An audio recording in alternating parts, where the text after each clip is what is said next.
you think that a nation is the accumulated inheritance of its past, then there will be no France, and there will be no Germany, and there will be no Italy. It's just a couple of days ago, a prominent politician in Angela Merkel's party in Germany called for the removal of crucifixes from German schools. Germans are post-Christian, like most of Europe, but it is part of their cultural inheritance that you will still see crucifixes displayed in German schools. This Muslim lady is making the point that this now... the official was a Muslim? Yes, this is a Muslim member of Angela Merkel's party in Germany, and she's making the reasonable point that these crucifixes no longer speak to what Germany is, and more to the point, what Germany will be in 20 years. So they're going to go. It doesn't even have to be anything that basic. If you look at British pubs, you look at the English village pub. Is there going to be a need for an English village pub? I mean, if you know English villages well from your university days, Peter, right. You know, if you go to those villages in Oxfordshire, you'll have a tiny little main street on which there'll be 6, 7, 8 thriving pubs. Right. Now, once that population becomes 20, 30% Muslim, how many of those pubs are still going to be in business?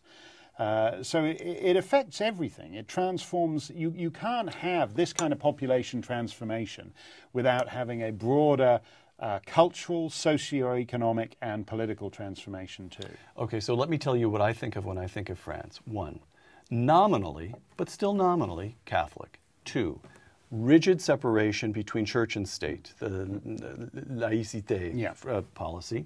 3, a vivid sense of having played a role in European history. Some sense, because the French educational system is pretty good at history as best I can make it out, the kids will understand Napoleon and the Revolution and the long line of French kings through Louis IX all the way back to Pepin. So they will place themselves in relation to the long story of European history. Give me what France will look like, how those 3 aspects of what I think of as French will be changed in 20 years, say. Well, for the or is 20 years too little? Am I taking... No, I don't think so. I think in 20 years' time, I mean, just to take, you mentioned schools. I mean, right. If you take, for example, Antwerp in Belgium, 40% of the children in Antwerp elementary schools select Islamic studies as their religious studies class, versus 26% for Catholic and roughly the same number for non-confessional studies. So in other words, that is the future of Antwerp. So 20 years' time, all those grade schoolers are going to be in their late 20s and early 30s. So you're not wrong. That's the time frame we're talking about. And in France, most of those Catholic schools... most of those Catholic churches are going to be closed. Maybe some of them will be retained as heritage sites, but they're not going to be living Catholic churches. If you think of what was once St. Sophia's Cathedral in Istanbul, it's now a museum. So you can go and see you can go and see what was once there, but it's no longer a going concern, and that's what those Catholic churches will be like. You talk about the history that's taught in French schools. They're not going to be teaching the Second World War in French schools because it's going to be problematic. The Turks were on the wrong side. Well, and beyond that, the whole question of the Holocaust becomes contentious when you're teaching it to Muslim school children. That's why Dutch schools, for example, decide discretion is the better part of valor, and it's easier just to skip the whole Second World War.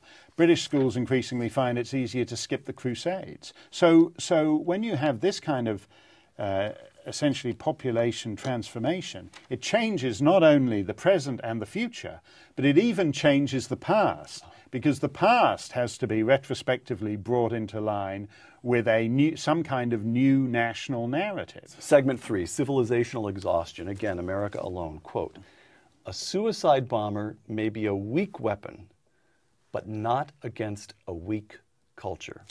Explain that. Yeah.